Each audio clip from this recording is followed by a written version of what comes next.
Fituesja e Big Brother VIP, Selim Bollati, ka ndarë emocionet e para të fitores së këtij edicioni të 5.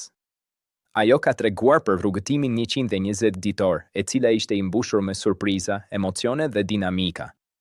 Faleminderit shumë për këtë intervistë, nuk di të them, kam qenë në një miks emocionesh, jam duke parë familjarët e mi, po mundohem të dalloj çdo fytyrë të njohur që ka ardhur këtu sot për mua.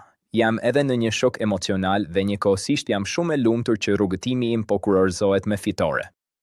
Ironike është që në 120 ditë, unë mendoja se në izolim do jetoja vetëm 20 ditë, por rezultoi se jetova 120 ditë, tani kam frikë të dal jashtë se u mësova me ato kushte. Unë kam fituar zemrat e publikut, kjo është forta që na ka bërë afër me shumë njerëz që e gjejnë veten te ne, na mbështesin dhe na duan, është absolutisht fitoria më e madhe edhe nëse s'do ishte fitoria ime 100.000 euro. Patjetër që Big Brother në një mënyrë të jep fitime nga më të ndryshme, kam fituar veten dhe dashurinë.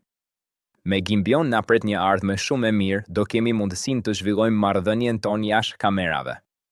Surpriza ishte emocionuese, se koreografia ishte konceptuar që unë të isha vetëm, por kur pash që ishte edhe ajo vajza e vogël, pastaj mesazhi i tim ati ishte mesazhi që më preku në zemër dhe do mbetet surpriza më e bukur e këtij Big Brother, tha Selim.